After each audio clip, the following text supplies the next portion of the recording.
Black Star Network is here. Hold no punches. I'm real revolutionary right now. Support this man, Black Media. He makes sure that our stories are told. Thank you for being the voice of Black America, Roland. Stay black. I love y'all. All momentum we have now, we have to keep this going. The video looks phenomenal. See, there's a difference between Black Star Network and Black-owned media and something like CNN. You can't be Black-owned media and be scared. It's time to be smart. Bring your eyeballs home. You dig?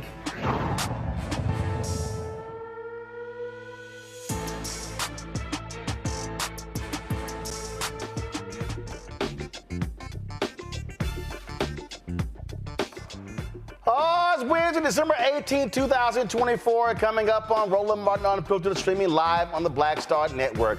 FIFA in the Funk House. Republicans are already seeing what happens when Elon Musk is the co-president. Guess what? They've decided, he said, we should shut the government down until January 20th and then keep it shut down for 33 more days. It's not going to hurt anything. So the continuing resolution that Speaker Mike Johnson was trying to get pushed forward, that's likely not going to happen. Oh, I can't wait to break it down. Speaking of stupid, Donald Trump has picked Herschel Walker to be the ambassador to the Bahamas. Can that boy spell Bahamas? Also, the House Ethics Committee secretly voted to release its report on former Congressman Matt Gaetz. He ain't happy. Y'all, we're going to talk about that and lots more. Oh, the fun is just getting started. It's time to bring the funk. I'm Roland Martin Unfiltered on the Black Star Network. Let's go. He's got it. Whatever the miss, he's on it. Whatever it is, he's got the scoop, the fact, the find. And when it breaks, he's right on time and it's rolling. Best believe he's knowing. Putting it down from sports to news to politics. With entertainment just for kicks, he's rolling. It's on go, roll, y'all. It's Roland Martin, rolling with Roland now. He's funk, he's fresh, he's real, the best, you know he's Roland Martin now.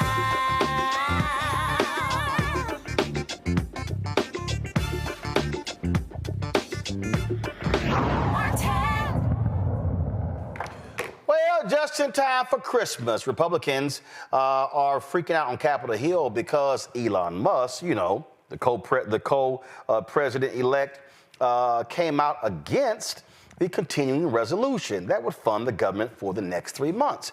Republican House Speaker Mike Johnson said, hey, we need to get this done. It's a 1,500-page document. It includes a number of different things, including pay raises for a member of Congress. They could go from $174,000 to $243,000. Well, Republicans are going crazy, pushing back, saying this is not what we were sent here to do. Now, J.D. Vance, of course, who is Trump's sidekick, is weighing in as well. And House Speaker, I'm sure Hakeem of Jeffries, the Democrat minority leader, is like, don't look at me. I can't help your ass out. So this is what happens when you let the crazies in charge. Got to go to my panel right now. Julian Malveaux, economist, president emerita of Bennett College, author out of D.C. Scott Bolden, lawyer here in D.C. Glad to have both of you here. What did I say, Julian? I said, for the next 4 years, I'm going to be playing at every juncture Scarface's song, No Tears, because these Republicans are absolutely crazy and stupid. And I said, allow them to do what they do, and you're going to see it. Now, here's the problem. They have a very narrow majority right now. It gets even smaller in January. It's simply going to be 3 votes. And so Speaker Johnson, he may not even be elected speaker. And so the chaos is going to continue.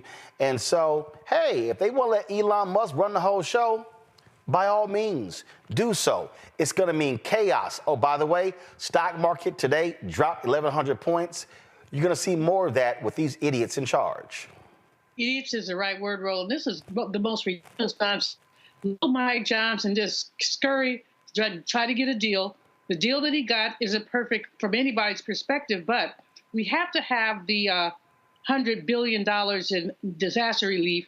Asheville, other parts of North Carolina, and other places that were hit by Helene and also Milton have not recovered and need the resources. And it's Christmas time. I mean, some of these people are still living in tents in their cars. And then we're looking at the farmers. And although, we still don't believe that black farmers are treated well, we do know that COVID and the supply chain issues have affected farmers poorly. And what Johnson did was usually those farm states are Republican states, got them and got some Democrats. And I thought we had a continuing resolution. I do not understand. Well, we know what happened. Elon Musk purchased his co-presidency. He purchased it with all the money he put into the Orange Man's campaign. So, but it's mind-boggling if you have a mind, and if you don't, it's business as usual. And they basically are doing their business as usual. But this affects the American people. If you shut the government down, who doesn't get paid? There's a question. And what percentage of those people are African American? There's another question. If you shut the government down, how do social security checks get processed? And we can just go down the list of questions that we have about what happens when government shuts down. So they don't care, though. They don't care. Elon Musk sees government as a profit center. His bond with Trump is that they both see government as a profit center. In other words, Elon Musk has billions of dollars of contracts with the United States government. He won't get his check either, but he won't miss it. So you're absolutely right. Let the sideshow begin, because it is a sideshow, unfortunately, under the big tent. So, Scott, here's the deal. Go to my iPad. This is from Politico. Speaker Johnson weighs spending Plan B as Elon Musk stokes opposition. We're looking at a called clean funding package, and here's the deal. They would drop $100 billion in disaster aid, plus $30 billion for farmers and a one-year extension of the Farm Bill. So you know what? It's going to be a whole bunch of folks in those red states who are looking for disaster relief, can't get it now, and those farmers. And that's where, I'm sorry, they voted for his dumb ass. This is what they get. And so it's going to be a lot more of this in these red states. And so Democrats, if I'm Hakeem Jeffries, this is what I do. Don't come look at me. Go talk to them. I'm good. Nah, this is what y'all wanted. Don't come holler at me. I'm not gonna save your ass. You voted for it, America. That means you bought it, right? Now you deal with it, right? You own it, as we say. And watch two relationships that over the next 4 years, especially the first two. The two relationships you're going to have to really focus on, and you're going to be doing commentary on, is the relationship between Trump and Musk and how long that lasts, because Musk believes he owns the government and the White House right now after investing over $100 million in buying it with Trump. And then the second relationship, based on the economy, the tariffs, these continuing resolution deals that may get killed ultimately in the House, that relationship between MAGA and Republicans, elected officials and voters, right? The economy and Donald Trump, because he owns it now. He owns the economy. He can't blame Biden. He can't blame Barack. He can't blame anyone else. So now it's on his watch, right? That relationship is going to go south, in my opinion, if this economy doesn't keep moving forward like it has on the Biden administration. But more importantly, you see the stock market going down. The stock market doesn't care about Donald Trump. It cares about its money. And so those two relationships that I just spoke of are what's at risk every day once the Republicans take over. And so watch that. You'll be doing a lot of commentary on it, right?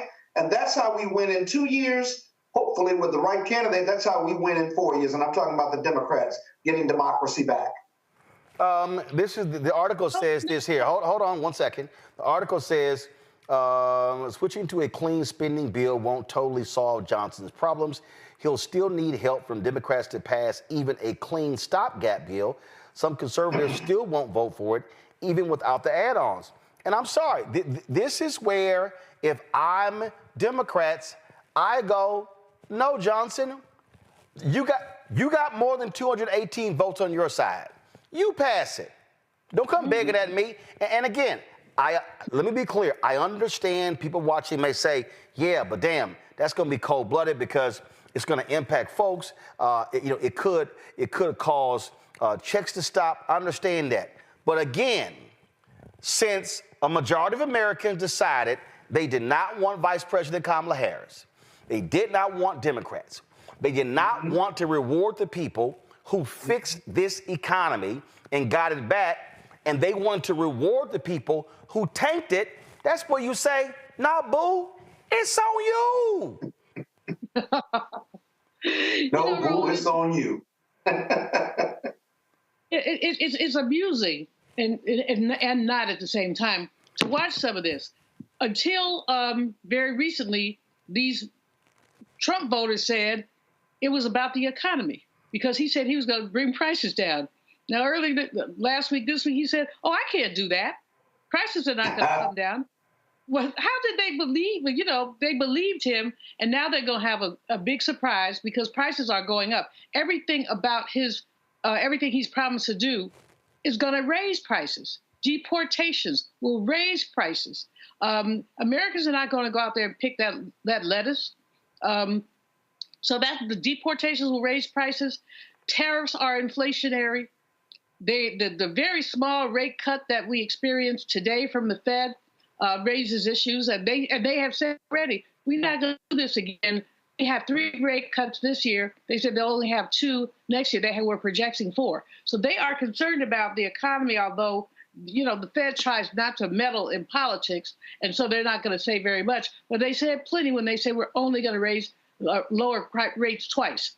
And what they said, Dow Jones heard, and therefore you saw that stock drop. So the people who believe that man are going to get what they believed in. Unfortunately, the rest of us who did not believe that man and still have to eat, live, and do all that, we're gonna feel it too. People are gonna feel it. But perhaps, as A. Scott says, if they feel it enough, in 2 years, we can at least take back the House. Well, and so again, you know, Donald Trump posted this ridiculous statement, him and J.D. Vance on Truth Social. It's a whole bunch of crap. He talked about Congress is going to consider a spending bill that would give sweetheart provisions for government censors and for Liz Cheney and Blue. And then you see this right here. Then they claim will make it easier to hide the records of the corrupt January 6th committee, and on and on and on. Increasing the debt ceiling is not great, but we'd rather do it on Biden's watch. If Democrats won't cooperate on the debt ceiling now, what makes anyone think they would do it in June during our administration? Let's have this debate now. We should pass a streamlined spending bill that doesn't give Chuck Schumer and the Democrats everything they want. And so then he goes, Republicans want to support our farmers, pay for disaster relief, and set our country up for success in 2025.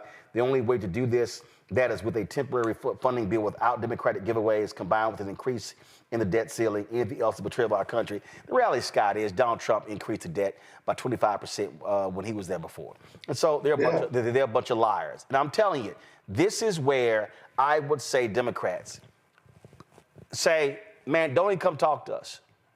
Right. Don't even come talk to us. Right. Listen, come January, the Republicans will have a 3-vote margin in the House. They're going to have a 6-vote margin in the Senate. Now, nothing can get out of the House unless Republicans pass it. And this is where, if I'm Hakeem Jeffries, I tell my 215, chill. We ain't doing nothing for y'all. No, you go work your side and get all the votes. Because whatever y'all want to pass, this on y'all. Go right ahead. And then, so when Trump's tax cuts, when that comes up, they want to make them permanent, it's going to jack up the debt. And then they want to cut all sorts of programs. That's when you sit there and say, go right ahead. Knock yourself out, go right ahead. And when all these folk in these red states start whining and complaining about not getting services, that's when you say, I'm sorry, it's above me now. You need to call Johnson. You need to call Johnson. You need to call Thune. You need to call Trump. Don't call us, because this is what y'all wanted. Y'all wanted crazy. Y'all wanted these fools. Now you got them. Yeah, Hakeem ought to say one other thing, too. Don't shake your lips to even ask for any help or support from the Dems. That's complete bullshit, and just ain't gonna hear it. The other thing is, who is Donald Trump gonna blame after January 20th or 21st when the prices on groceries and gas don't go down, when the prices on oil go up, when he can't stop the 2 wars, as he says on day one? who's he going to blame when he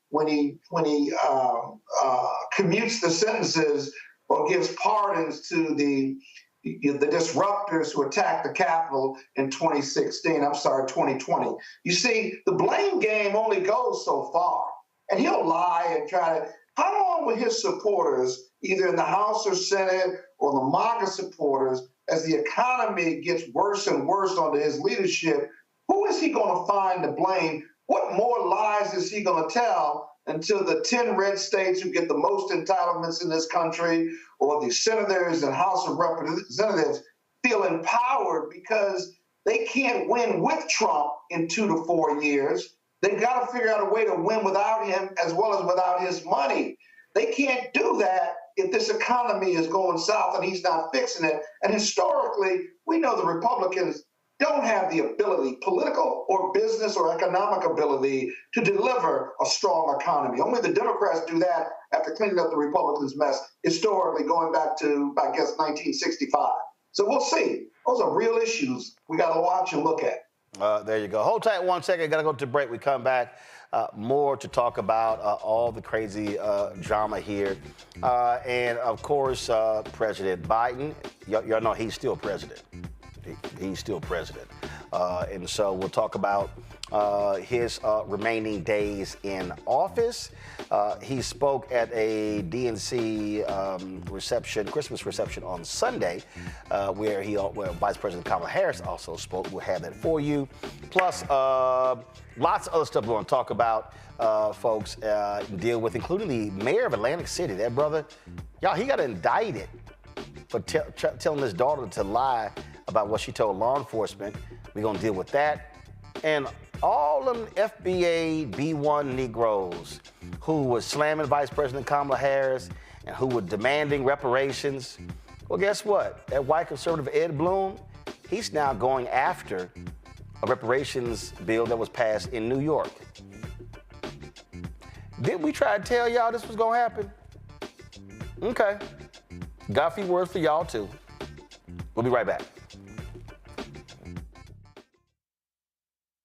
Hi, I'm Isaac Hayes III, founder and CEO of Fanbase. Fanbase is a free-to-download, free-to-use, next-generation social media platform that allows anyone to have followers and subscribers on the same page. Fanbase was built through investment dollars from equity crowdfunding from the Jobs Act. People just like you helped build Fanbase, and we're looking for more people to help build Fanbase. We are currently raising $17 million in a Regulation A crowdfund on Start Engine. We've already crossed $2.1 million, but we're looking to raise more capital from people just like you that deserve the opportunity to invest in early stage startups without having to be accredited investors. So right now, I'd like you to go to startengine.com/fanbase and invest. The minimum to invest is $399. That gets you 60 shares of stock in Fanbase right now, today. And then use Fanbase to connect with friends, grow your audience, and be you without limits.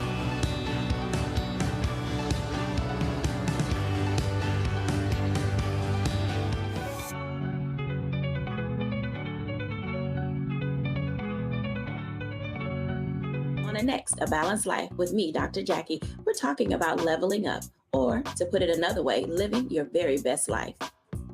How to take a bold step forward that'll rock your world. Leveling up is different for everybody. You know, I think we fall into this trap, which often gets us stuck because we're looking at someone else's level up journey, what leveling up means to them.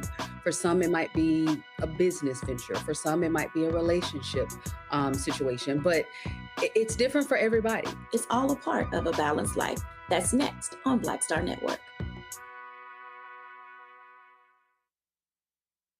On the next Get Wealthy with me, Deborah Owens, America's Wealth Coach, Dexter Jenkins is a faith-based financial mentor with more than 20 years in the financial services industry.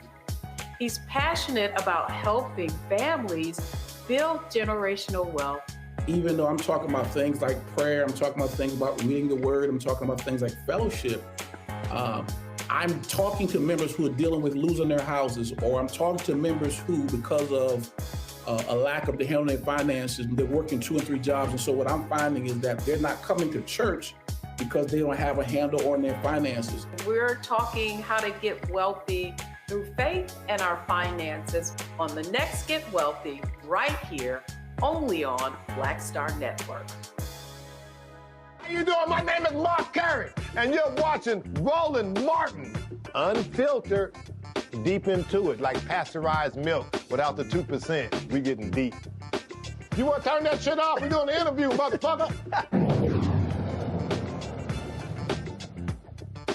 All right, folks, welcome back. So, a few months ago, the mayor of Atlantic City and his wife, who happens to be the superintendent of schools in Atlantic City, both got themselves in trouble. They got charged because their daughter says that they beat her. Now, this is what the latest. Go to my iPad. The Atlantic City mayor has now been indicted for allegedly asking his daughter to recant her claims that he abused her. They say it's witness tampering. So when you go through this, Atlantic City Mayor Marty Small indicted. They say that in September 2024, 6 months after being charged with abusing the daughter, he asked the daughter to do him a favor and, quote, twist up, unquote, the story she told police about alleged abuse. Now, he wanted her to say she tripped and bumped her head. She says no, she was struck several times with the broom. And that's what happened, causing her to lose consciousness. Now, according to the family, now the girl's still living at the house, and her attorneys deny it. The mayor's wife, LaQuetta Small, you know she black, her name LaQuetta. She's the superintendent of schools in Atlantic City. She's been charged with child endangerment related to the original case. They both say no wrongdoing. I mean, Scott, what happened to the day when you could beat your kid's ass and you just did nothing happen? But now they call the cops on you and everything. But this is stupid here. So you got two public officials, one a superintendent, the mama, the mayor of the city, that's the daddy, and she's like, yo, okay, I got beat. She calls the cops. Now they indicted. She's still at the house. I'm sorry, your ass got to move. Well, I think I was abused in the 60s and early 70s by my parents, and I just never mind. But no, that's called child abuse in 2024, Roland, because I got my ass whooped on the regular, and I deserved it. So check this out, Scott. Check this out. It says authorities said both parents emotionally abused, go to my iPad, emotionally abused and hit the girl, who was 15 to 16 years old, in December and January, at least once, to the point of unconsciousness. Prosecutors filed court documents in April saying the Smalls disapprove of their daughter's boyfriend, who secretly used a video chat to record an alleged instance of the mayor physically and verbally assaulting the girl. An affidavit from prosecutors say the girl at one point acknowledged making up the accusations because she was angry her parents wouldn't let her go out with friends. But in other sections, the document includes detailed claims by the girl that the abuse was real, and it says she photographed bruises and sent them to her boyfriend, who shared them with detectives. Then it says the Office of Atlantic County Prosecutor William Reynolds cited evidence including recordings of interactions between the girl and her parents, her statements to police, school workers, a therapist, and state child welfare investigators, and messages she sent to friends saying she did not feel safe at home. This sounds like, Scott, like a whole lot of family drama. I didn't hear you, Roland. One more time. I was talking to your team. I said it sounded like a whole bunch of family drama. The girl says I got abused. Then she says she made up some of the stuff, but then she says some of the stuff is true and all kinds of stuff like that. This is going nowhere fast, okay? This ought to be in family court, one. And two, it ought to be the girl clearly is confused. She may be abused. She should have her own guardian ad litem lawyer representing her interests. She should not be in the home, because if she was beat when she was unconscious, then that's not a good environment for her. And her guardian ad litem should remove her from the home and put her in a relative's home or in Children and Family Services home. So I don't know why they're indicting the mayor for having that conversation with her daughter. Listen, these conversations take place all the time in poor dysfunctional families or just dysfunctional families. But that's the remedy. But I'm not sure you ought to be indicting an elected official for having a conversation, because I know his lawyers, the mayor's lawyers are going to say, yeah, they had conversations about it. You put her back in the home, and they had conversations about the credibility of the daughter's allegations and resolving this, making this a private family matter, so forth and so on. That's what I'd say if I was the mayor's lawyer. And so this all get worked out, but the daughter ought not be in the home, because if you keep her in the home, then the government is saying it's okay and safe for her to be in the home. Otherwise, why would you let her go back to the home? So it really doesn't make any sense. This isn't going anywhere. This is a case that cries out for resolution and settlement, not criminal indictment. Giuliani? I mean, I fully agree. This is amusing at some level. It's not amusing, but I said it, I didn't say it. And the girl said she was too afraid to be at home, so she's still at home. I'm sure they gave her the option of going to Child Protective Services when they investigated this and said, if you're afraid to live at home, we can put you somewhere. Now, somewhere is probably not as nice as home is, and that's probably a consideration as well. And then I'm very curious about this boyfriend. Like, how old is he? Is he an adult male, or is he a teenager also?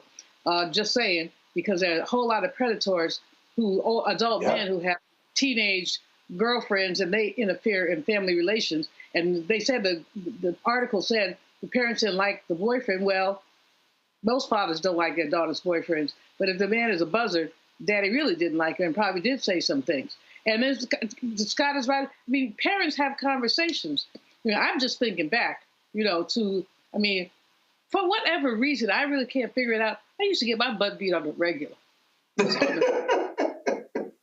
And one time I got beat for, my mother said, I've beaten you for shit you did and for shit you thought about. You have beat me for thought about. That year they sent me down to Mississippi to live with my auntie in Moss Point, Mississippi. She just whipped out a strap on you in a minute. And she was a little short, fat lady. Rip out extension cord, whatever. And call me stupid little heifer. Stupid little heifer, I'll kill you. One day I just laid down. And she said, why are you laying down? I said, you said you're going to kill me, so go for it. So she beat me. God.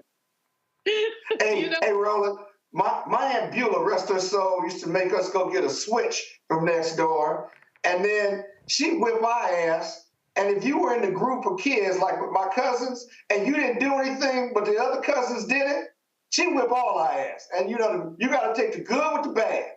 So, I don't think anybody should be beat to the unconscious, but come on, man. This is family court shit. It really is. The girl has acknowledged she made some of the stuff up, so she might have made that unconscious shit up too. Yeah, I'm sure she got a behind beat, because it sounds like she got a behind beat, and they acknowledged. But you're right. The standard, you started out by saying the standard of abuse in 2024 is different than it was in the 1960s, and it started changing. I had my nephew all the time. I had him here in D.C., and the boy wouldn't make up his bed, and so I wouldn't feed him. I said, you get fed when you make up your bed. He said, starving me is child abuse. I said, right. I said, here the phone, go call somebody and see what they do. Or here's a pan, go cook. All right. Well, again, we're going to follow this story, see what the hell happens, but it's a whole bunch of drama. It's a whole bunch of drama there as well. When we come back, President Joe Biden gives a final parting word to the Democrats at their holiday reception. We'll show you what he had to say. Also, the vice president. We'll talk about it. You're watching Roland Martin Unfiltered right here on the Black Star Network. Hi, I'm Isaac Hayes III, founder and CEO of Fanbase. Fanbase is a free-to-download, free-to-use, next-generation social media platform that allows anyone to have followers and subscribers on the same page. Fanbase was built through investment dollars from equity crowdfunding from the Jobs Act. People just like you help build Fanbase, and we're looking for more people to help build Fanbase. We are currently raising $17 million in a Regulation A crowdfund on Start Engine. We've already crossed $2.1 million, but we're looking to raise more capital from people just like you that deserve the opportunity to invest in early-stage startups without having to be accredited investors. So right now, I'd like you to go to startengine.com/fanbase and invest. The minimum to invest is $399. That gets you 60 shares of stock in Fanbase right now, today.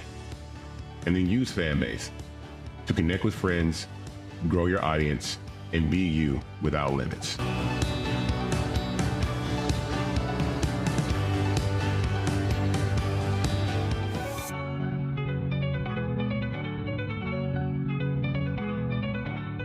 Now streaming on the Black Star Network. I had been trying to get a record deal for a long time. You know, when I finally got signed to the Motown record label in 2003, I was 34, 35 years old. And up until that time, I had been trying to get record deals the traditional way. You know, you record your demo, you record your music, and you send it, you know, to the record labels, or maybe somebody, a friend of a friend, knows somebody that works for, you know, the record label. And really, chemistry that was my last ditch effort at send it, you know, to the record labels, or maybe somebody, a friend of a friend, knows somebody that works for, you know, the record label. And really, chemistry that was my last ditch effort at being in the music business. How long have you been trying? I've been trying since I was a teenager. Wow. And you know, and I'm grateful that it didn't. I'm grateful that it happened when it happened, because I wasn't prepared, you know, as a teenager to embrace all that comes with a career in the music industry.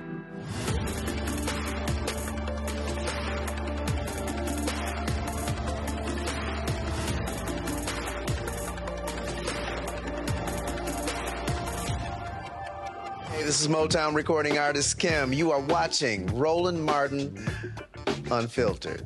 That boy, he always unfiltered, though. I ain't never known him to be filtered. Is there another way to experience Roland Martin than to be unfiltered? Of course he's unfiltered. Would you expect anything less? Watch what happens next.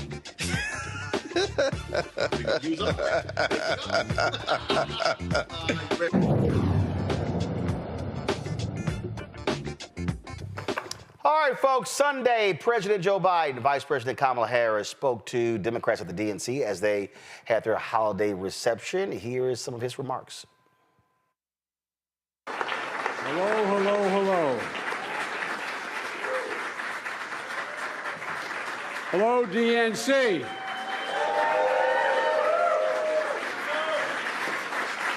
I want to thank Jamie Harrison for his leadership as chairman.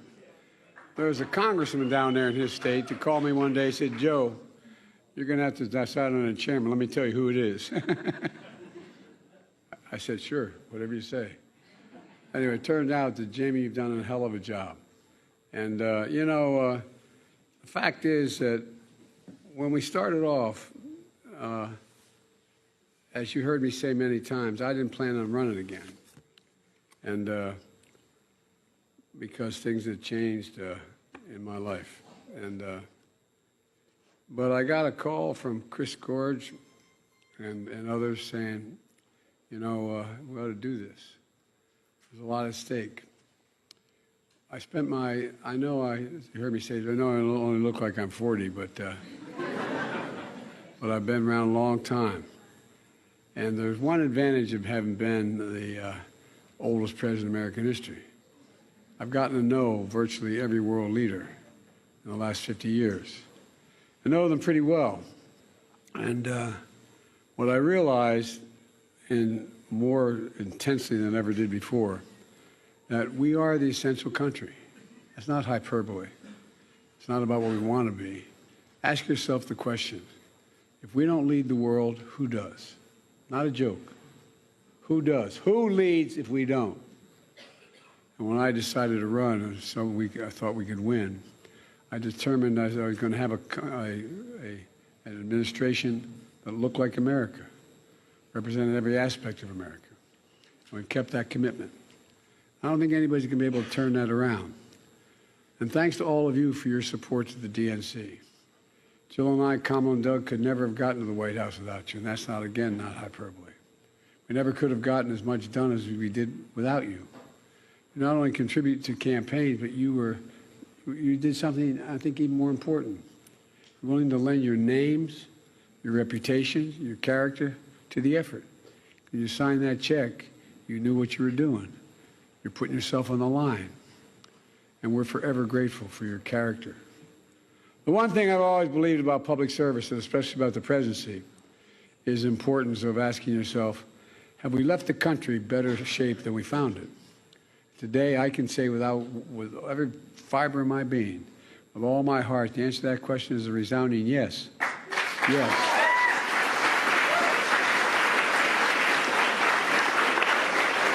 Because of all of you assembled here, we can be proud we're leaving America in a better place today than when we came here 4 years ago. This country was living through the worst pandemic the country had seen in 100 years. Our economy was in a tailspin. Millions of people were out of work. Businesses were being shuttered. Schools were closed. And there was no plan for going forward. Just 2 weeks before being sworn in, we just witnessed something we thought would never happen in America. A violent insurrection encouraged by the man sitting in the White House on January 6th. And so much more. We've come a long way since then. We passed historic legislation. Laws that are literally building the strongest economy in the world. There's not a world leader you can name for me who hadn't told me at these G7, these 20 meetings, all these meetings I meet with them, they wouldn't trade places with us in a heartbeat. Laws that, when fully implemented, are going to change America for decades to come. But we did know that many of the laws we passed were so consequential, they wouldn't be implemented right away. It takes time to build those fabs, those factories for chips. It takes time to get this construction going. Over $1.4 trillion in infrastructure.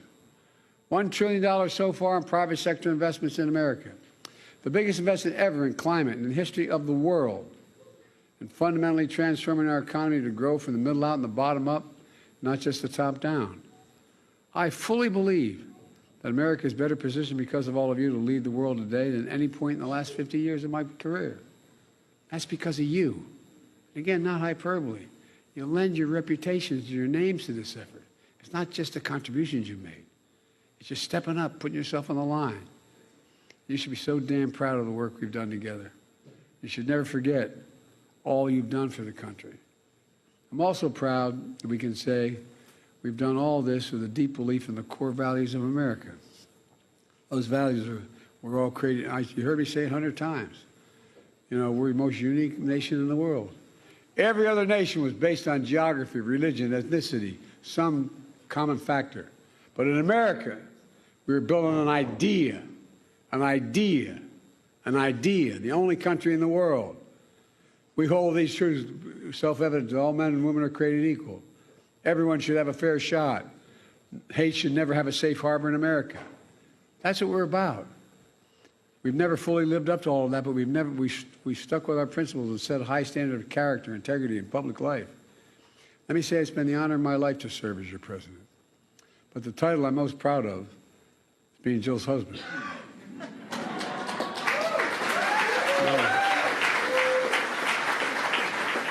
You know, it's well known by now. I had to ask her 5 times. Thank God she said yes the 5th time.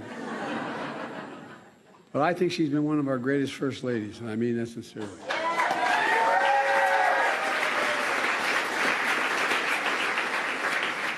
She wasn't kidding about the first speeches she made. She was scared to death to go out and make those speeches. Look at her now. Yo, I'm in trouble.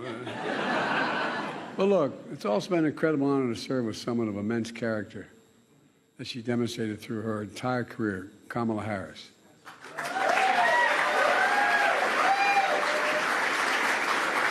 I knew what I was doing to ask her to be my vice president. I knew her. I knew of her. I knew about her. I knew her record. I trusted her. She always served this country with purpose and integrity, and she always will. And you're not going anywhere, kid, because we're not going to let you go. Not going anywhere. You know, just as our great second gentleman, I love that, second gentleman. This guy's one of the best lawyers in America. This guy gave up a practice. This guy's an incredible guy. And one thing we have in common. I used to practice law for about 10 days, but I used to practice law. But the thing Doug and I have in common, we both married way above our station. Thank you, Doug and Kamala, not only for your service, but Jill and I are grateful to call you dear friends. Look, let me close with this. Our time in office is coming to an end. The America of our dreams is calling us to stay engaged. We're not, Jill and I don't think Kamala and Doug are going anywhere. We look to the future. It's more important than ever to keep organizing, to keep talking to folks. We all get knocked down. My dad would say, when you get knocked down, you just got to get up. Get up. The measure of a person or a party is how fast they get back up. And to know what we believe in is really worth fighting for. That's the road ahead. To never give up, to keep the faith, to know that what we're doing matters. I know I'm going to stay engaged. I know Kamala and Jill and Doug are going to will as well. And I know you will. We need you badly. The country needs you badly. We just have to remember, you've heard me say it 1,000 times, remember who we are. We're the United States of America, for God's sake. Many of you are students of history. No other nation in the world has come through every crisis stronger than they went into the crisis, and except the United States.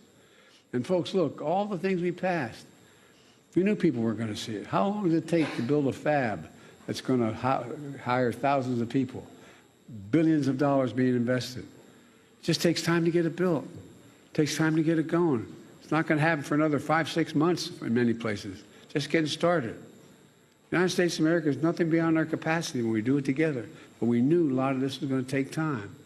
But look what's out there. Everything from anyway, I'll get going here. But you really did a hell of a job. I really mean it. And the thing I most admire about working with all of you have great integrity. Great integrity. You've stuck with the deal.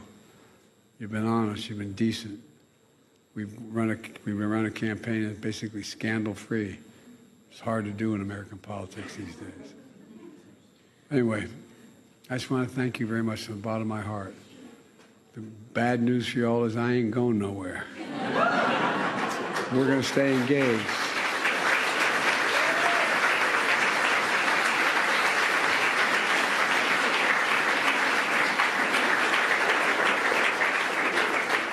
And having been listed the poorest man in Congress for 36 years, I may be able to actually contribute now. But all kidding aside, thank you very, very much. You're a group of the most decent people. God bless you all. Thank you, thank you, thank you.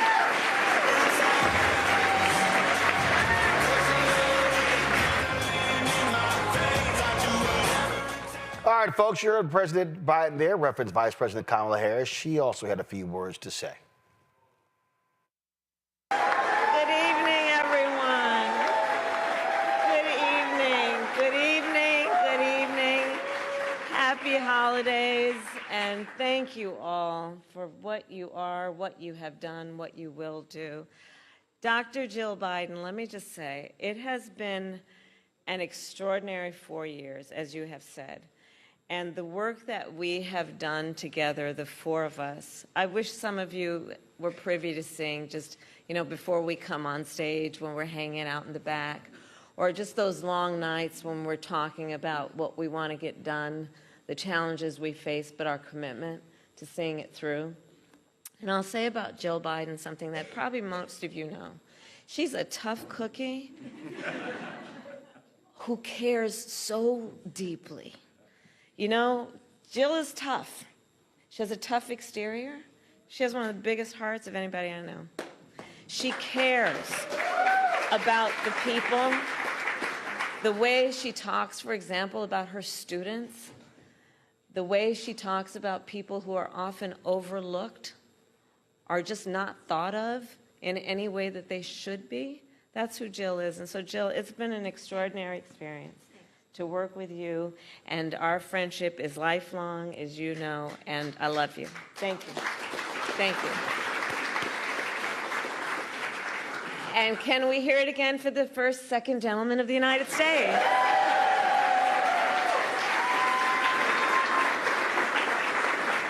Also known as my Dougie. It is so good to be here with everyone this evening, including Chair Jamie Harrison, Finance Chair Chris Corge, and so many others. And we are here tonight to thank you all for the work that you have done. And it has been tireless work. when it mattered most through the entire campaign, including those 107 days, you all rallied. You rallied. You opened your homes. You reached out to your friends and your family. You put your personal capital, and by that I mean your relationships, at stake to talk with people because you care so deeply, and you connected with people and took the time to remind them of what is at stake and what was at stake. You sacrificed an extraordinary amount of time not doing other priorities in your life to focus on this campaign and by extension to focus on our country and its future. With your help, we brought together people from every walk of life and every background, all united by a deep love of country, all motivated by enthusiasm and joy in our fight for America's future. And as a result of your leadership and your support, the National Finance Committee held more than 700 events across the country and raised nearly $700 million. An historic achievement, which without a doubt made our campaign stronger. So I thank you again for all you have done. And I ask that everyone here that you hold on to and know in your heart and in your spirit that everything you did made a difference and mattered and has impact that is lasting. All the work you did to bring these resources together allowed us to do rallies where people from every walk of life would come. And they would look around and see that we are one community of people called Americans. They would look and they would see people they'd never met before and feel a sense of their own power in knowing that they are not alone and that we are all in this together. You gave people and allowed them to have that feeling, and that can't be taken away. And as we look to the future, we will continue then to rely on your support to make sure our party can continue to do that kind of work, which is about being on the ground, being where the people are, going to them to organize and mobilize and remind people of the power of their voice. So look, the holiday season is one of my favorite times of year, that and my birthday. And our wedding anniversary, of course. Just going to keep digging this hole deeper and deeper. But it's a time of gratitude and a time of celebration. And so it's so important this holiday season to remember we all have so much to celebrate. We have a country we love. We have ideals that we're very clear about in terms of their importance and the importance of us fighting for those ideals. And we have each other. And our work is about being intentional about building community. Our work is about being intentional about building coalitions.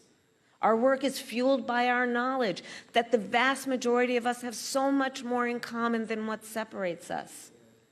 We who understand that we are all in this together.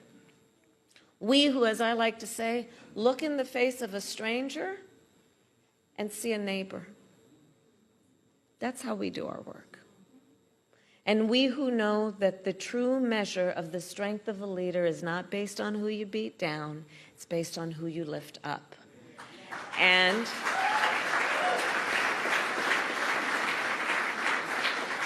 that spirit, the spirit with which we do our work, and hear me when I say this, that spirit that fuels the countless hours and days and months of work that you have put into this, that spirit can never be defeated. Our spirit is not defeated. We are not defeated. Let's be clear about that. We are strong. We are clear about why we are in this. And because you're here right now, I say, again, thank you, because not only are you clear about all of that, you're willing to put in the hard work. And that work must continue. We cannot let any circumstance or situation or individual ever take away our power to know why we do what we do and our ability to then get that work done. And especially because we know what we stand for, and that's why we know what to fight for. We here believe in the promise of America. We believe in the promise of freedom, of justice, of opportunity and dignity, not just for some, but for all. We know that fighting for the promise of America takes hard work. Now, y'all can help me finish this. Many of you have heard me say it. But we like hard work. Hard work is good work. Hard work is joyful work. And in the new year, we will continue our work with hope, with determination, and with joy. So I'll close by saying this holiday season, like any time of the year, let us really be conscious of all the blessings we have. Let us celebrate the blessings we have. Let us celebrate in advance the blessings we have yet to create. And let us always remember our country is worth fighting for, and our spirit will not be defeated. And I promise you, I will be with you every step of the way. Thank you. So we talked about this before in terms of what is next. You heard President Biden say, I'm not going anywhere. Vice President Kamala Harris said, I'm going to be there every step of the way. You see these conversations happening right now, Giuliani, that she may run for governor of California, also a potential bid in 2028. Frankly, I think what you have to do is, first of all, get past the inauguration of the insurrectionists. Spend some time, figure out where you're going to be living, things along those lines, and then make that decision. You know, and also you have to deal with this reality of how rank and file in the party feel about her as a person. Can she make a national comeback? She was a United States Senator. She ran for president in 2019. Dropped out before the primaries even started. Biden picked her as vice president. It was an up and down 4 years as vice president. Democrats were targeting her, wanting her off the ticket. Biden performs horribly in June 27th debate. She becomes a nominee, saves, if you will, salvages the party, comes within 1.6 points of 1.6% of becoming the 47th president of the United States. From your perspective, where does she go from here? Well, I think she's going to weigh her options. Frankly, what her election or her candidacy showed all of us is that America is not ready for a woman of color as president. I hate to say that, but it's real. Well, America also showed they're not ready for a woman president. Well, yeah, they didn't give it to him either. So if I were she, I would go on and run for the governor of California because that's a very powerful position as well. It's the 5th largest economy in the world. She's a California girl. She's roots in the Bay Area, living in L.A. Her husband has a home in the L.A. area, or they have a home in the L.A. area. I should put it that way. But so, you know, the governor of California is nothing to shake a stick at. And quite frankly, she will be able also to help others. But, you know, that's not going to be a cakewalk for her either. There will be a primary. Gavin will be in the primary. No, he's term limited. No. That's right. I forgot. Sorry about that. Yep. So she again. There's nobody else in California politics who is as towering a figure as she is. Although there's some little wannabes in the Assembly or in the Senate that would possibly go for it. But I think it's a much safer bet for her if she wants to stay in politics. I don't think that, and it sounds like she does. And I think in the perspective of progressive legislation, California is a fulcrum of that. And she could basically do national leadership on progressive issues without risking, and it's a big risk, running for president again. If she runs in 28 and doesn't win, that's it. Bye, Kamala. So, as I said, I'm not she. But if I were she, I would definitely go for the governorship of California. and maintain my space in a national political space and remain an inspiration to especially to Black girls. I mean, she said a lot on the trail. She talked a lot about Black girls. I saw her, I don't know how many times, see a little Black girl in the audience and go and talk to her. And that meant a lot to a lot of people. That's not a policy thing, but it's a feel-good thing. It was like Barack and the little boy when, he let the little boy touch his hair. So that's what I would do, and I think it's the safest bet for her. She doesn't have to be safe, but she does have to win. The thing here, Scott, is that, listen, if she runs for governor and wins, she still makes history. The first Black female governor in American history. Also, California is the 4th largest economy in the world. So it's not like it's a small state and it could play a huge role when it comes to American politics. Your thoughts? Yeah, maybe, but let me say this. What she wants to do, the only part of her choice is does she want to stay relevant and stay in the national spotlight? Don't know that answer. Pundits will talk about that. The reality is, what do Democratic voters, how do they feel about her, and where do they want her to be? She can't afford to lose again. Running for governor of California sounds really good. At the same time, it's a bastion of far-left politics, and this country may be moving to the right and maybe running for governor and running on issues, far-left issues or liberal issues that she was criticized for and she ran away from in this election, and every election is different. Will America in 2028 be ready for a left or far-left candidate who happens to be Black and a woman? Can she compete in 2028? So when you say, okay, hold on. So when you say far-left issues, name them. Like what? Oh, progressive politics, basically. No. Far left and progressive are two separate things. So what I'm saying is, name the issues. Well, like what? Well, progressive politics in regard to gay rights, gun rights, gun protection rights. What else? Civil rights, human rights. But those are reproductive rights. But those are not far. I use that in juxtaposition. But those are not far left. Conservatives and Republicans. Yeah, but those are not far left. The other thing that you also have transgender rights. But also what you have to recognize. Also, what you have to recognize is that California has gotten more conservative than it has. I mean, when you look at this last election, when you look at the congressional representation, when you look at the numbers, they're there. So California is not. I mean, this notion that California is this far left liberal bastion. That's not fully the case, and so. But you're still making my point, though. Even if I agree with you that California has moved to the right at some level, the fact of the matter is, if California in the next 2+ years is going to move further right, then does she move right? And so, hold up. That's the point. You said that when she ran for president, she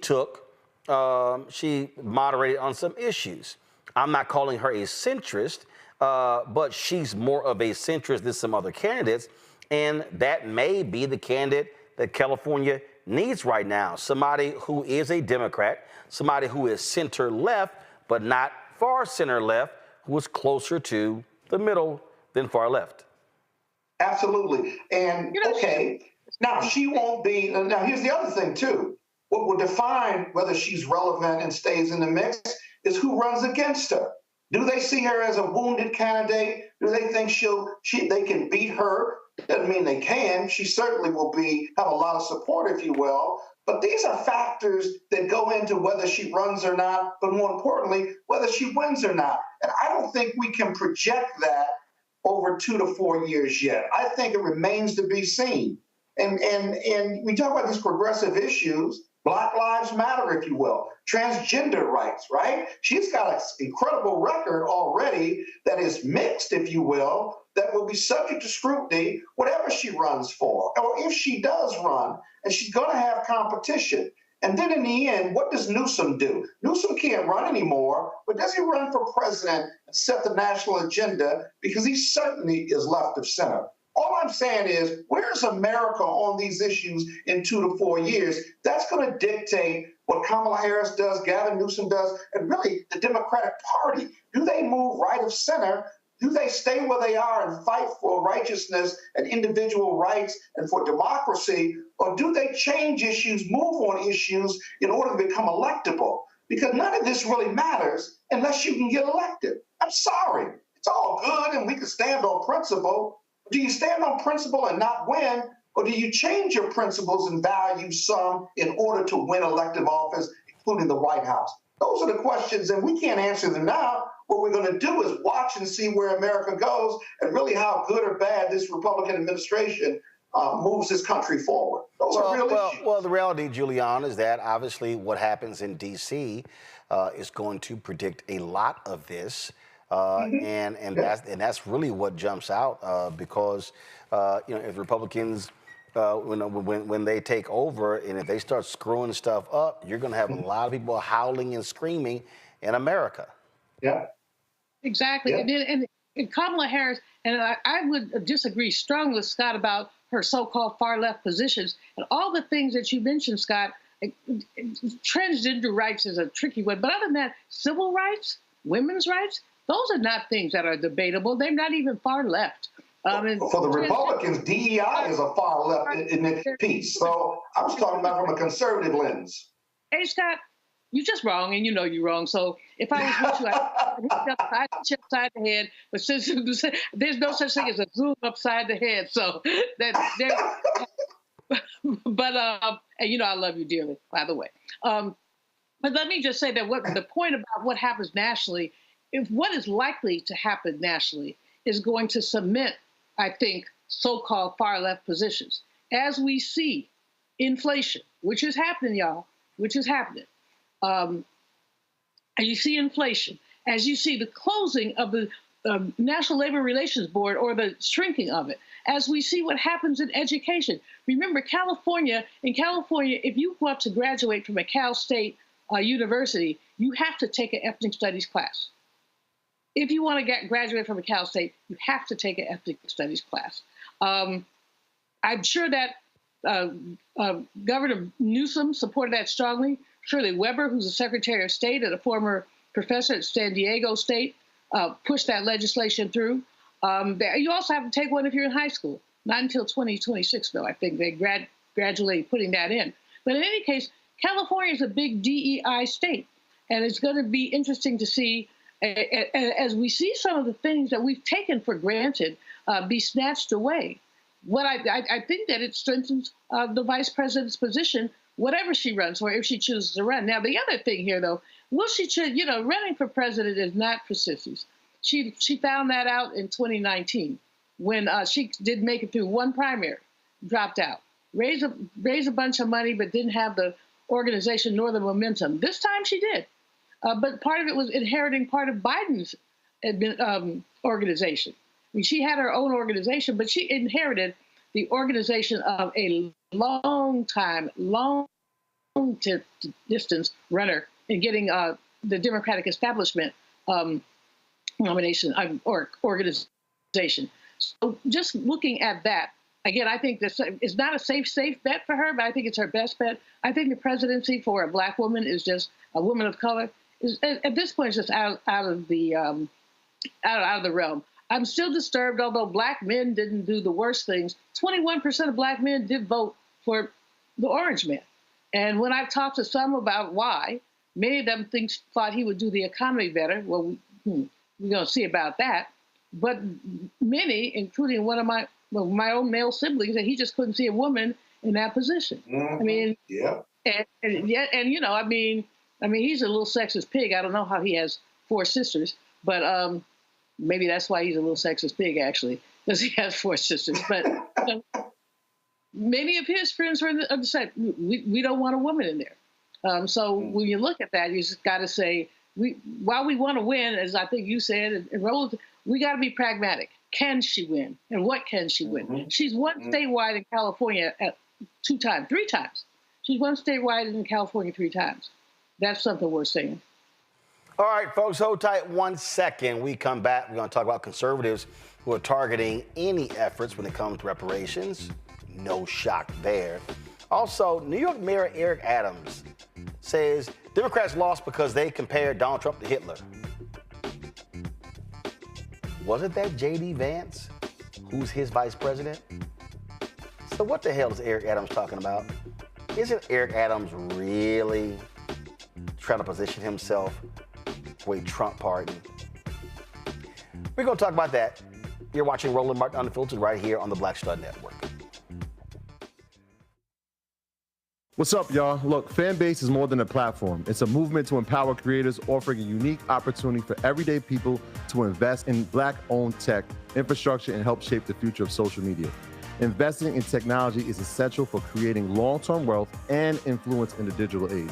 The Black community must not only consume tech, we must own it. Discover how equity crowdfunding can serve as a powerful tool for funding Black businesses, allowing entrepreneurs to raise capital directly through their community through the Jobs Act.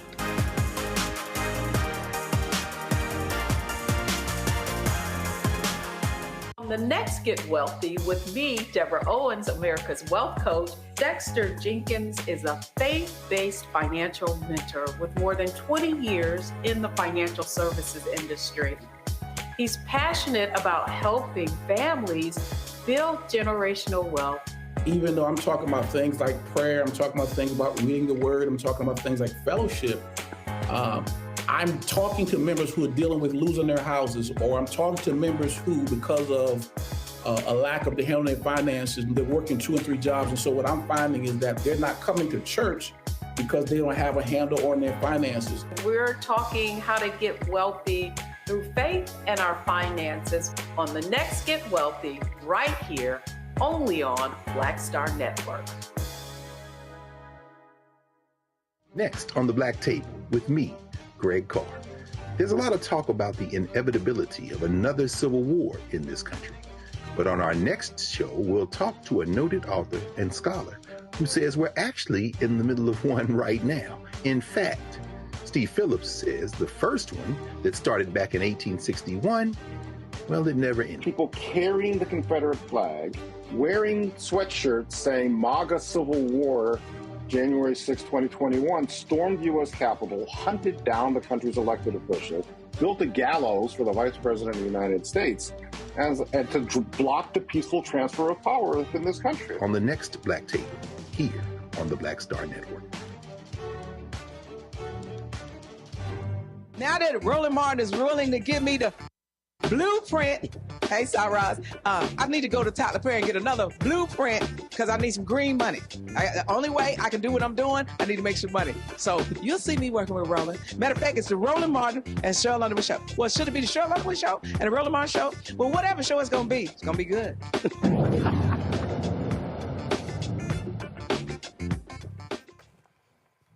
All right, Donald Trump plans to nominate Herschel Walker to be his pick to be ambassador to the United Nations. Let's see. What's Herschel's qualifications? Well, he's a former NFL player. He won the Heisman Trophy, and he got crushed for saying stupid stuff when he ran for the United States Senate, and just has personal scandals and on and on and on. Really, as ambassador, he's going to manage the United States relationship with the Bahamas. Scott, do you think he can spell Bahamas? I don't think so, but it may not be a heavy lift for him. But I still don't understand Herschel Thomas when he speaks. So my Bahamian. You can't understand Herschel Walker. Scott, really? You can't. Yeah. All they're gonna say is MAGA, MAGA, MAGA, MAGA, MAGA. I can't understand you either. So, you got to understand somebody to even converse with them or engage them. And I know I talk for a living, but you got to be able to speak the Queen's English. Even if you got a Southern drawl, it's okay. And I can never understand Herschel Walker. The other thing is this, you got to get through confirmation hearings. And I'm not convinced that he's going to get any Democratic support, but he may lose some senators too. because they can't understand him. That's the ones that they don't really like him. But he certainly didn't qualify, and he didn't give the administration a whole bunch of money either. So this is really an unusual appointment. I don't know whether he's a disruptor or not, but if they give him some speech lessons, he might be okay. He might be. First of all, Giuliani, you know damn well the Bahamians gonna be like, y'all sending us this dumb ass. Yeah. You know, Roland, this shows us how little the incoming president thinks of us. Values. Right. Why would you send this knucklehead who's a multiple-time woman abuser who and not he can't even speak the pauper's English. It's not the Queen's English. I mean, and he's just a totally odious human being. And as you said, he didn't give the Orange Man that much money. But you know what? As we've seen these appointments come in, what we've seen is the overwhelming whiteness of the people that the Orange Man has lifted up. And so this gives him his, I believe, DE, but there's his diversity pick right there, y'all. That's what that is. And it's going to be very interesting. Our relationship with the Bahamas is important for many, many reasons, including the shared ocean, all the ocean stuff that's going on. As we look at climate change, which, of course, the Republicans don't believe in. And so you think this person who can't basically, like you said, spell Bahamas, can manage those complicated relationships? I don't think so. I mean, only good news is that most of these embassies have staff who work for the State Department, and they don't tend to change them like they change ambassadors with an election. Some of those people will be long-term staff members who have relationships, and that will be the only saving grace. I think that's going to be the saving grace with many of the ambassadorial appointments. Less so, I think, because of Project 2025 with some of the cabinet appointments. So they will turn over people there. But this is just a joke. I mean, this is like, okay, we lost the election. You know, we kind of bummed out about it. Christmas is coming. But this is like our intermission amusement. Every time they nominate somebody, we all get an opportunity to collectively crack up. And this is no different than that. I just, you know, I get up in the morning, look at the news, and just start shaking my head. I'm going to throw my neck out pretty soon with some of this stuff. It's hilarious, but it's also very sad. Well, that boy just dumb. That part. I mean, he just dumb. I mean, just dumb. I could not even imagine if Herschel Walker's people said you have a 10-minute interview with him, I would try to figure out what I'm gonna do with the other 8.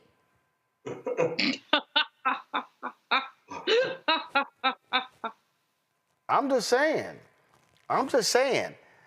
Got somebody sitting by Roland going after low-hanging fruit Herschel Walker. No, fool. No sports actuary filtered, fool. That's who he's nominating to be an ambassador. So yeah, I'm gonna talk about his bumbling, stumbling ass all day, every day, because he's stupid. That's who he is. All right, let's talk about TikTok. The Supreme Court has agreed to decide whether a ban on the social media app TikTok violates the First Amendment. The High Court agrees to expedite the case. They're going to hear arguments on January 10th. And remember, on January 19th, they're supposed to sell TikTok or shut it down. Now, they're appealing to the Supreme Court. They thrust the justices into a high-profile fight between Congress, which has cited national security concerns over China's control of the app, in addition to the hearing from attorneys for TikTok and the government. The court will also hear arguments from attorneys for users of the app who are also challenging the ban. This right here, Scott, is a really big deal because, again, they're citing the national security concerns. TikTok, huge following. And the concern of members of Congress is that China has access to all of the data of the users, but more importantly, they have the ability to impact what happens in this country by controlling the algorithm. Yeah. So this is a big fight, and it's a big fight vis-a-vis First Amendment of the TikTok users and national security for a company that ultimately is owned by China, who is, while interdependent economically and on trade between the United States and China, is also one of our military adversaries and continues to be a threat in regard to Taiwan, in regard to our economy, our technology, our businesses from America to do business there, stealing our IP, and all of these issues. Now TikTok's users certainly love TikTok. Small businesses make money off of it, but it's still a national security issue. Donald Trump has been back and forth in regard to his position on TikTok. He thinks TikTok helped get him elected, and so look for, regardless of what the Supreme Court does, if it strikes down the law, look for Congress to quickly implement a law that will withstand scrutiny by the Supreme Court. But if the Supreme Court continues to uphold the lower court's decisions for the D.C. Circuit, then look for Donald Trump to either cut a deal vis-a-vis the sale and resale of TikTok or the owner that's ultimately owned by China, or look for an executive order or for an emergency session from Congress, now that the Republicans are in control, to scale back that bill or to create a new bill, because Donald Trump is not only popular, but he's got control of the House and Senate. All of this is heavy lifting. And remember, we don't have a continuing resolution to keep the government open at the same time. So if that doesn't get done, how big of a priority will TikTok be to the administration and the House and the Senate? And so we'll have to see. But you can better believe there's pressure on the United States Supreme Court to strike down this law. If that happens, that removes all the challenges with the president and the other two houses, the Republicans, to do something about it. Giuliani, to Scott's point, remember Donald Trump was against TikTok, then all of a sudden David Yaz, a big investor, started giving his campaign. He was like, well, you know what, I guess not. I guess I love me some TikTok. I mean, this is truly Donald Trump is a corrupt individual who will say or do anything. And the fact of the matter is he can easily be bought. There's no doubt in my mind. Very easy. I mean, he's been bought and paid for 3 or 4 times. And even though he has been bought, we have all these other issues of him thumping Bibles, selling Bibles, and expanding his brand of just theft and plutocracy. That's what you have. The TikTok thing is fascinating because it is a security risk as long as China owns the thing. We know that we've had significant competition with China. We've had them hacking into any number of things. We've seen some of the hacks. People have had their bank accounts hacked into, had other things hacked into, and China is not our friend. Mr. Trump, the thing about it, Roland, the man is just inconsistent about everything. He was inconsistent about TikTok. He's inconsistent about China. If you kiss his behind long enough, he'll change his mind about just about anything. I mean, if Planned Parenthood had a few mil to give him, he'd probably come down very strong for abortion. That's just how he is. And so we have this TikTok thing, though, is serious. Although I agree with Scott, if we don't have a government, what priority will TikTok be? The law now has to be held by, I think, the 19th. And but will anybody enforce that if we have no government? What if there's no Department of Justice because they just let the thing shut down? I don't think that they're going to go that far. I think the notion of the clean spending bill is what we're going to end up with. But I do think that they're taking it to the wire, which is what Republicans very often do. And my other concern, we keep talking about Lil Mike Johnson. I don't think he can be reelected as Speaker. So then what do we end up with? We end up with Marjorie Taylor Greene or some other big old fool?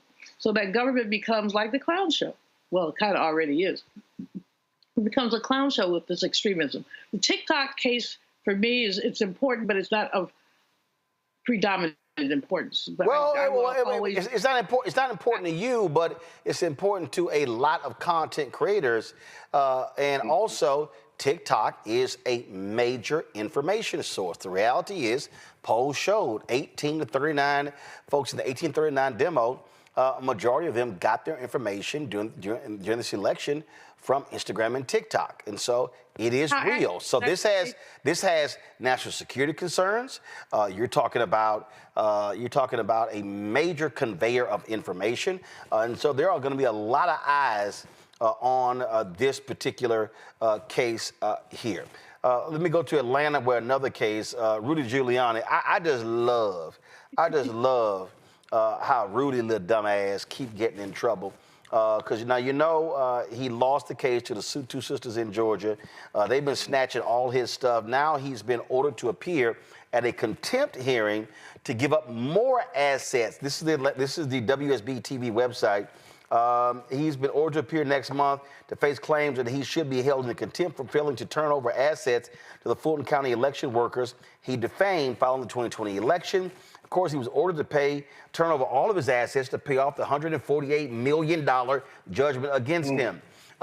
He's been disbarred, Scott.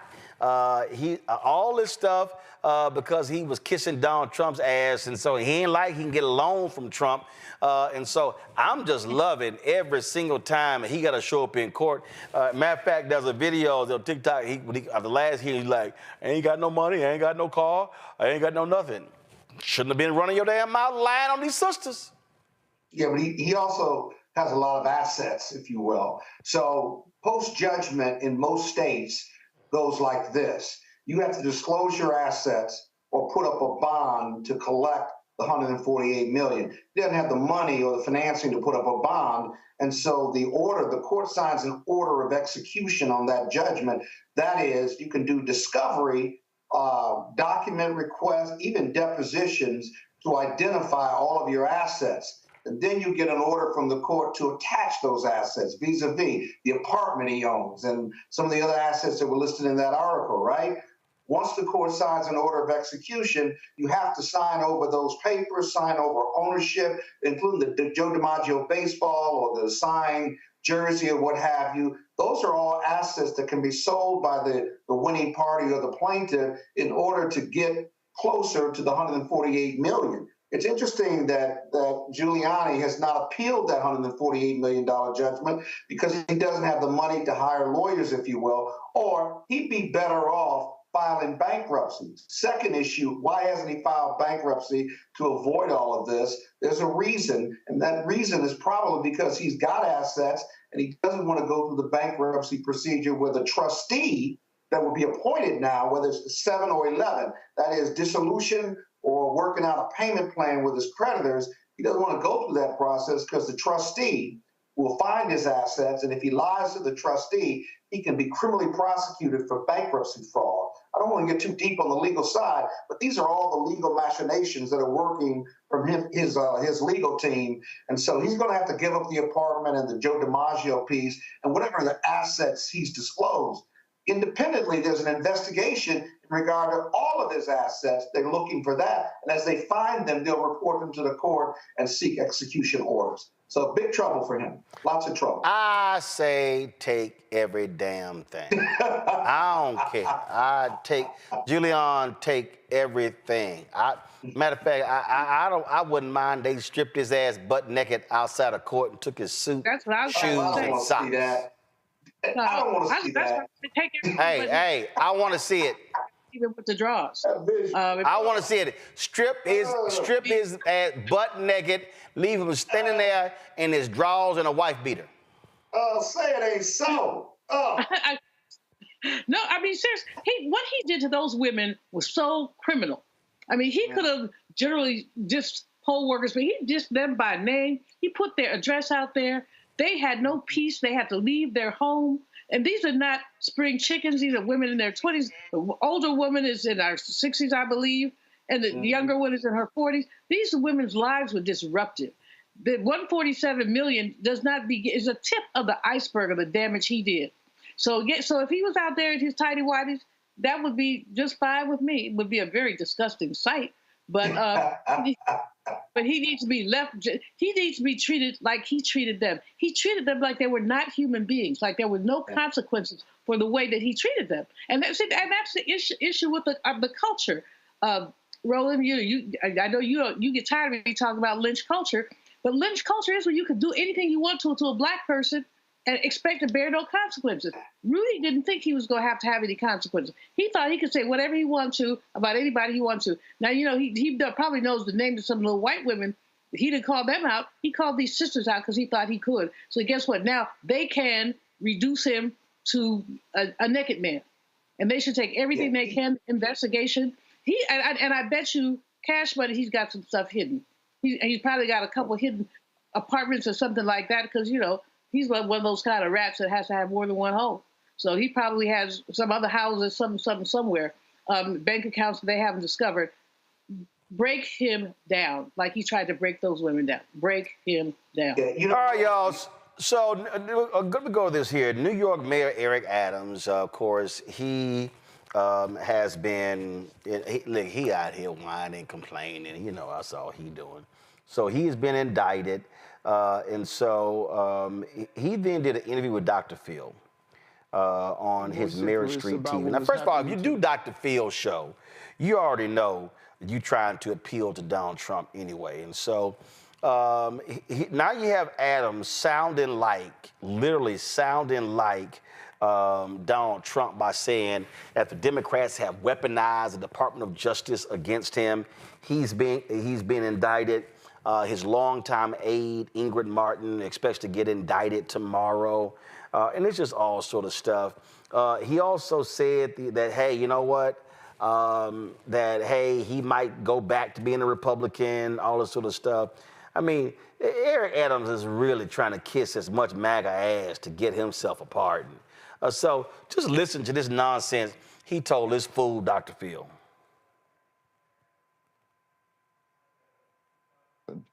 I think it's a combination of things, and I believe at the tip of it is I was extremely vociferous about what was happening to this city during the migrants and asylum seeker issue. I lived my life not only when I was a law enforcement officer, but as a state senator, a president, and a mayor, of following the law. And when you look into the crevices of the indictment, it clearly shows there's something that's just not right. And, you know, Dr. Phil, I cannot tell you, the only consolation to this is that mommy's not alive. I would not want my mother to watch me go through this. And it hurts a lot. No American should go through being on the FBI watch list because you're standing up for your family member. That is just not what our criminal justice system is about. And that's not the criminal justice system I fought for. I've been an advocate for proper criminal justice. And so I believe that the record is going to show I did nothing wrong. What I did right, I stood up for this city. And I believe there were those that just disagreed that why was I standing up to see what was happening to my city and happening to the families in the city. All right, so that's Eric Adams, New York Mayor Eric Adams. But here's the problem with all of this, because he act like, you know, oh, it's the Democrats, they were targeting me, this ain't right, this ain't just, this ain't fair. Well, guess what, y'all? Hold on, let me pull this up here. You know, he's saying all this here, but guess what? A judge in the case has upheld the bribery charges. Y'all, this actually happened yesterday. The federal judge overseeing the corruption, this is the New York Times, the federal judge overseeing the corruption case against Mayor Eric Adams on Tuesday rejected an attempt by his lawyers to have a bribery charge against him thrown out.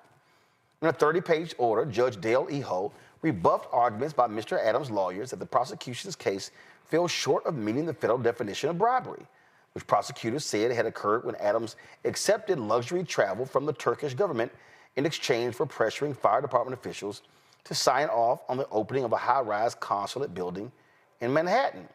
In arguing that the bribery count, one of 5 Mr. Adams faces, be dismissed, his lawyers had pointed to a recent U.S. Supreme Court rulings that raised the bar for prosecutors to bring corruption cases.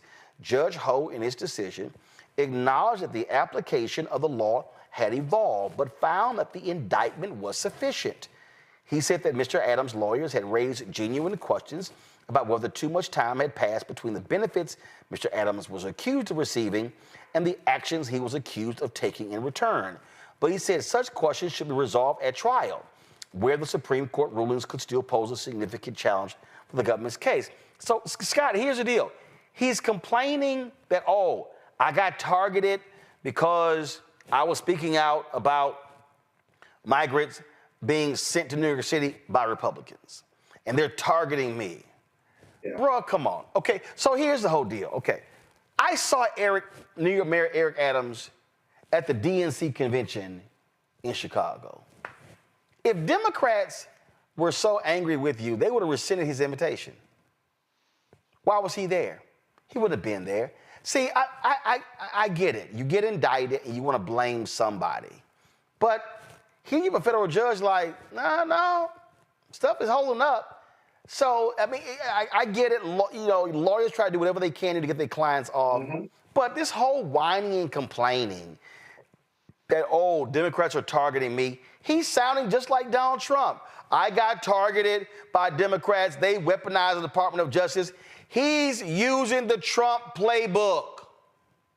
Yeah, and, you know, the indictment, I have big concerns as a white-collar criminal defense lawyer about the indictment. And what Ho said is, the closer we get to trial, this evolving law and whether he committed an official act in return for a benefit is an ongoing issue that's going to be revisited. The whining part, you got to remember, Eric Adams is a former registered Republican, right? And I said that. Also, yep. As a Democrat elected mayor of New York City, he initially started and wanted to work with the administration to get more money, not to get rid of the immigrants, right? On that move that Southern Florida and Texas bust these immigrants up to the sanctuary city of New York, he sought more money. He got some federal funding. He did not get enough, and then it became a political liability, even with the funding that it received, because the immigrants just kept coming, if you will. And so he's been all over the place on this issue, but his adversarial relationship with the feds wasn't always adversarial. He's created this adversarial relationship based on his public comments now, especially since he was indicted, because that's all he can lean on. Well, why am I being indicted? I'm not going to take ownership and responsibility for alleged bad acts. No, I've got to be targeted. That's the political message. The criminal defense message is that the indictment is flawed because of they can't prove conspiracy. He might win on the latter, but the former is just political noise and communication noise. That's not going anywhere, because in the end, the case is going to get tried or he's going to plead. But watch this, Roland. He's up for re-election. Michael Blake and others are running against him. I think the election is next year. It'll be interesting to see whether he runs as a Republican or an independent, or whether he stays a Democrat and runs in the primary with several challengers declared already. Absolutely, but the whining. I mean, listen, Giuliani. It's a Trump playbook, pure and simple. Absolutely, and it's unworthy. It's unworthy of him, frankly. He's been a strong mayor, a strong rhetorician. Now suddenly he's turned into a wuss. You know, they picking on me. Oh, they picking on me. No, they're not picking on you, dude. They have some evidence. Now, I don't know how strong the evidence is, frankly. And I think the point that Scott made earlier about the sequencing, they gave him some goodies before he was mayor, and they wanted goodies when he became mayor. Is that a quid pro quo, or is that a relationship? And it's illegal. And those are the things, as Judge Ho said, that will be decided at trial. I think that Adams does not want a trial. I think he's shopping for a pardon, probably shopping because he is, obviously his stock has gone all the way down in New York. He's probably shopping for a position in the Trump administration, since he keeps saying he might go back to being a Republican. Well, go on with your bad stuff. We don't care. But Trump has a black people problem. The best he could come up with was Herschel Walker, as we talked about in the last segment. So, hey, Herschel Walker, Eric Adams, and then I guess what's her name has left him, Omarosa. So there's somebody, Candace Owens. He can make her his press secretary. Eric Adams is, I'm just pretty disgusted with him because I think that he's not playing it. Frankly, I don't want to use a gender metaphor, but he's not playing it like a man. He's playing like a wuss. Listen, I don't get it.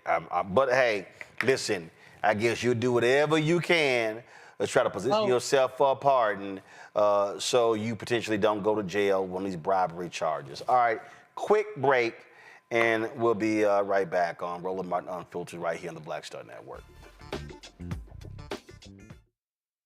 What's up, y'all? Look, Fanbase is more than a platform. It's a movement to empower creators, offering a unique opportunity for everyday people to invest in Black-owned tech, infrastructure, and help shape the future of social media. Investing in technology is essential for creating long-term wealth and influence in the digital age. The Black community must not only consume tech, we must own it. Discover how equity crowdfunding can serve as a powerful tool for funding Black businesses, allowing entrepreneurs to raise capital directly through their community through the Jobs Act.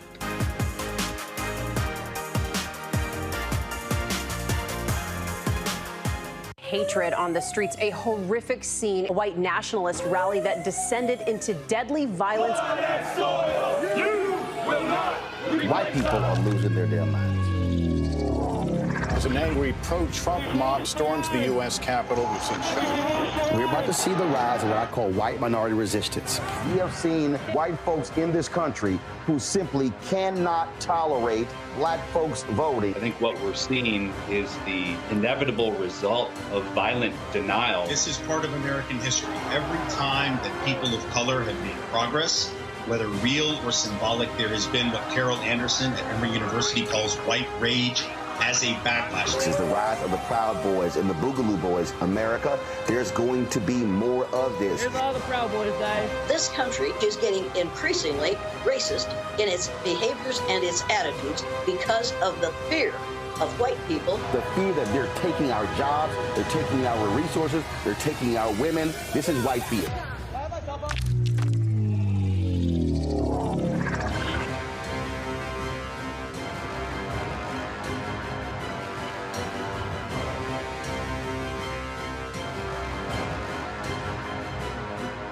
This is Tamala Mann. And this is David Mann. And you're watching Roland Martin Unfiltered. All right, the DOJ announced that Ryan Phillips, a former sergeant with the Daleville Police Department in Alabama, will serve 16 months in prison for a civil rights violation. The assault took place on March 1st, 2022. The former Alabama police sergeant was sentenced to over a year in federal prison with nearly 2 years of supervised release after pleading guilty in August to beating a man in a jail cell. Phillips confirmed that he entered the cell and struck the man, quote, multiple times about the chest, back, and face. The man was alone in the cell and was not a danger to himself or to others. Now, of course, this is sort of important because guess what? You ain't gonna see many of these happen over the next 4 years because Donald Trump's DOJ, frankly, will allow cops to do whatever the hell they want. Speaking of whatever the hell they want, the House Ethics Committee secretly voted to release its report on former Congressman Matt Gaetz. The report is expected to be made public before the end of the year and possibly as early as the end of the week. The House Ethics Committee had investigated Gaetz for several years over allegations of sexual misconduct and illegal drug use. He repeatedly denied any wrongdoing. A separate Justice Department investigation into sex trafficking allegations against him concluded last year without any charges brought against him. Now, he posted a message on Twitter, Giuliani, where he was like, I was investigated, I was cleared, nothing actually happened. Yes, when I was single, I did some wild stuff. I did some freaky stuff. He didn't really say freaky, but that's basically what he said. And he's like, this is just unfair. Well, guess what? You played with fire, now your ass getting burned, Matt. And guess what? It's a lot of Republicans, they want to see his ass crispy, Giuliani. They want him burnt. Well, you know, he was notoriously poor at collegial relations with his fellow Republicans, so nobody has his back. Everybody's like, bye, boo, just go. And he can whine all he wants. He can put all the messages on Twitter or X or whatever as he wants. The fact is that he had sex with an underage girl. He was a member of Congress, and he had sex with an underage girl. That's illegal, in addition to being immoral and a bunch of other stuff, too. I mean, he's accused of trafficking because he's moving these children. A 17-year-old girl may look like a grown woman, but she's a child. And she basically is trafficking these children. You can, just like Eric Adams, you can run your mouth all you want to, but as Dr. Meyer used to always say, truth is a stubborn fact and a lie will die.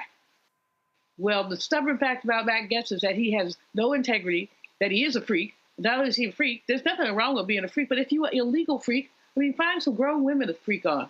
But they probably wouldn't put up with your monkey behind. So there you're stuck with teenagers, and now your chickens have come home to roost, and they're roosting right inside that report. I hope that it becomes a New York Times cover story so that we can all be basically dooming of this man, because his behavior in so many ways has just been unacceptable. And as no Republicans want to be his friend. You have you seen one Republican, even Miss Marjorie Taylor Greene, who is about only a half a step up from him in the scumbag category, but even Miss Greene has not said anything to defend him. Oh no, but she said if they release this, they should release everything, including every single report I filed against all the members of Congress for sexual harassment, everything else. I say, Scott, bring that shit. Yeah. Yep. Yeah. You know, it'll be interesting. This report that's going to be released, one of the reasons it's going to be, there's such a delay, is because what they're going to do is go through that report page by page, line by line. And if there's anything that needs to be redacted vis-a-vis national security, but I'm not sure what national security issues there would be, or they want to protect the privacy of these individuals, especially the ones that were underage at the time of the event. So you got to go through that. But the reality is the good stuff, the juicy stuff, and it's all got to have a lot of juice to it, is going to be out there. Remember, he's contemplating the serious Republican nomination or run for the governor of Florida. And so one of the reasons he didn't want to release, because he doesn't want to impact that run in 2 years in Florida. We'll see how much impact this report has on his ability to run, or whether Trump still supports him no matter what. So we'll see. Well, there you go. All right, folks. We'll certainly see what happens. We appreciate both of you joining us. Scott, Giuliani, thank you so very much. Enjoy the holidays. Not sure what you're doing, but have loads of fun. Thanks a bunch. Folks, that is it for us. Don't forget, support the work that we do. We want you to do one thing. Download our Black Star Network app. Apple phone, Android phone, Apple TV, Android TV, Roku, Amazon Fire TV, Xbox One, Samsung Smart TV. Be sure to get a copy of my book, White Fear, How the Browning of America is Making White Folks Lose Their Minds. Available at bookstores nationwide. Get the audio version on Audible. And, of course, be sure to get your Roland Martin Unfiltered merchandise. Get your shirt, FAFO 2025. And don't blame me. I voted for the black woman shirts. You can go to blackstarnetwork.com, RolandMartinUnfiltered.com, or go to RolandMartin.creator-spring.com. Folks, that's it. I'll see you tomorrow right here on Roland Martin Unfiltered and the Black Star Network. Holla! Folks, Black Star Network is here. I'm real revolutionary right now. Support this man, Black Media. He makes sure that our stories are told. Thank you for being the voice of Black America, Roland. Stay black. I love y'all. All momentum we have now, we have to keep this going. The video looks phenomenal. See, there's a difference between Black Star Network and black-owned media and something like CNN. You can't be black-owned media and be scared. It's time to be smart. Bring your eyeballs home. You dig?